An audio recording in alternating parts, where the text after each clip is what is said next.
The other core emotional need is going to be assurance and approval, which is my drug. So I always worry about failing, worry about not hitting the approval mark. And then the last one there is significance, which is this fear that I don't matter. And there is a need then to put forth tons of effort to display that you matter. Again, these are not pathologies, illnesses, diagnoses, DSM Mhm. criteria. It's nothing like that. It's actually just the hardware of the brain and how we can turn it on. So it's a universal principle. Hi, and welcome back to Marriage Sparks. This week we're chatting about communication and specifically, I guess, our types of communication styles or Yeah, well, we were talking about like you think about the emotional needs that people have, and those help to make the person pay attention, make the person engage, and do what John Gottman and his colleagues over at the Love Lab Mhm. talk about responsiveness, which is the responsiveness is the lifeblood of your marriage. If responsiveness goes down, you don't feel close to your spouse. The communication is awful, and if responsiveness is up, repair is faster. You don't have resentment. You don't have all this criticism all the time. You're able to pay attention to the good things a lot easier. But the brain, like of people, like operates with different core emotional needs, right? That Mhm. usually are hardwired into us by the time we're 8 years old. So, so yesterday, just to recap real quick, we talked about acceptance and belonging. We talked about which is a core emotional need, right? People fear rejection and abandonment. The other core emotional need is going to be assurance, right, and approval, which is my drug. So I always worry about failing, worry about like not hitting the approval mark. And then the last one there is significance, which is this fear that I don't matter, and there is a need then to put forth tons of effort to display that you matter. Again, these are not pathologies, illnesses, diagnoses, DSM Mhm. criteria. It's nothing like that. It's actually just the hardware of the brain and how we can turn it on. So it's a universal principle. I mean, that's why a lot of times the government will use it, especially like when they need to, because they're dealing with serious things. And so the other three ones, though, like because just real briefly, like are helpful to know too, because you have a main one like we talked about. Hopefully, you figured it out, and then you'll have a secondary one. And the three secondary ones usually are number one, intelligence. So intelligence is mine. That's why I do this thing, right? Where I talk to people and I tell people like certain things like that I view as important, right? Whatever my intelligence, my advice, my direction, I want to contribute through the intellectual component, right? Mhm. And that is a big part. If I can't do that, like then I get upset. I will get upset, Yeah. So that's the thing. Like Just I didn't trying to even take know. your advice and Well, take it in. Take it in. Just intellectualize the intelligence. Well, but it's just like if I don't have the opportunity to be perceived as intelligent, I will Right. get upset. And at worst times in my life, I would say in the beginning, especially of this work in my career, I would use my intellect when people wouldn't let me. I would condemn them, and I think you've been a part of hearing me put other people down at a very high level just to be like, well, this is why this person is dot dot dot, and that's not a good thing, right? Or you can make a lot of enemies by trying to be the smartest person in the room. That's an awful, awful perspective. So, but if you're a person who wants to feel intelligent, you have to do things that you have to learn. If I don't learn, right, that's one of the Mhm. things that's important is if I don't myself learn, I get afraid that I'm not intelligent and it comes out and I have to do too much. So then to communicate well with you, you're saying would just be like receiving the information you're giving or being curious about what you have to offer. Yeah, or inviting me into letting me be able to offer something in relationship to your goal. So, like when you're like, okay, well, what do you think about this situation? Right. Well, that's a big deal because that doesn't always happen. Right. I mean, Right. in that directive a way. Right. Makes sense. So what do you think about this? And that stuff is important. It's actually overwhelming to me, right? If people do that. So the next emotional need is what we call compassion, or some might say pity. And these are individuals that have really been hurt. They've been hurt terribly. And then when they were hurt, people just, discarded them. They pretended they were never hurt. They didn't listen to them. They were abused. They were mistreated. And so now they fear that nobody will ever know how hard their life has been, how much suffering they've been in. So guess what? They want to tell you about how awful their life is. And everywhere you go, they talk about how awful their life is.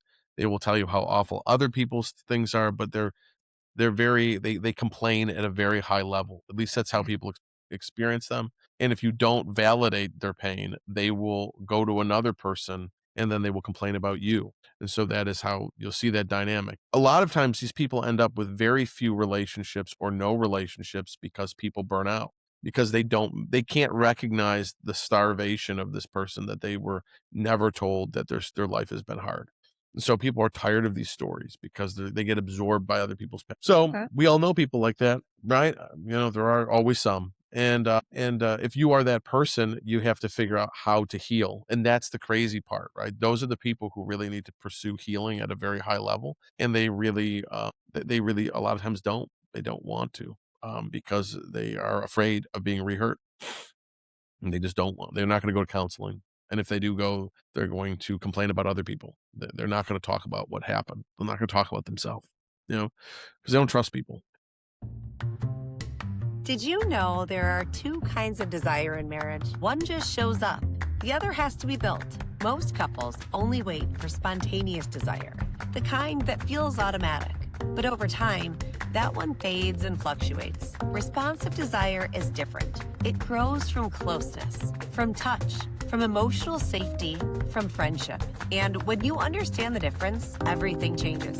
We created a free guide called Into Me You See, a couple's guide to true intimacy to help you rebuild trust, lower pressure around sex, and develop desire in a healthy, natural way. If you want deeper emotional and physical connection, download it now. It's free.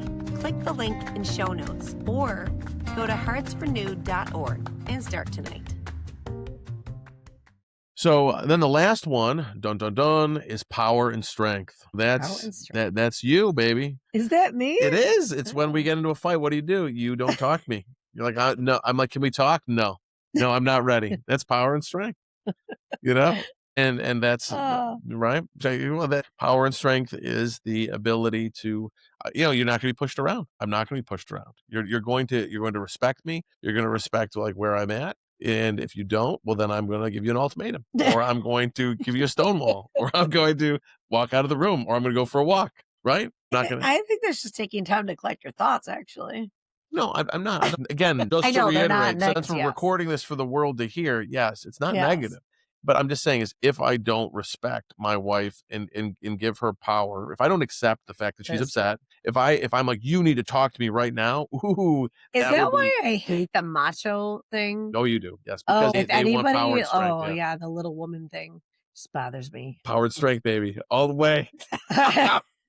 I have boycotted entire stores and encouraged others because, yeah, I'm poor sorry. little woman. Yes, she is not a poor little Yeah, I woman, and am I will not. continue to say I that. will not say who it is, but there have been a few, and I'm just like, Mm. excuse me, no, No, no, yeah, you're not a poor little woman at all. But I'm just saying, like, think about communication wise. This would be a detonating event if I go in and we have some kind of communication breakdown where I hurt her, I upset her, or she upsets me, and we have like some kind of we hurt each other. And then I demand that she listen to me, right? Because I'm the intellectual person, right?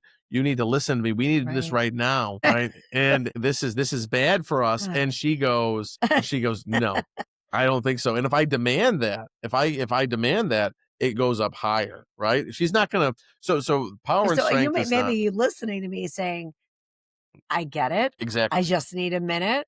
You need to listen to, and then it's like, okay, I'll come back at this time, Yeah. and we'll have and both of us. I have to be willing to listen, and Yep. you have to be willing to wait. Yeah. That makes sense. Yeah, Well, yeah. So there has to be acceptance over the person, though, right? yeah, People want to be accepted. If we don't accept people, especially like if you're listening to this episode or the last couple that we've done on this, is you have to figure out how to accept people. If you can't accept them, try to interpret what they're doing, that they're not just narcissists, they're not just selfish. They're starving for a specific emotional need that gets them to pay attention. If you want to be able to communicate better, you want to be able to focus on trying to boost that up. You have to give them what their heart needs. If my wife needs to be accepted and she needs to know that she has every right to be upset with me and I'll come back tomorrow. Because if I walk off, if she lays in bed and she's like, I don't want to talk to you, and I go, this is ridiculous, I can't deal with you, and I leave and I don't tell her I'm even coming back, that's going to escalate her. She may not say anything because the power and the strength go up,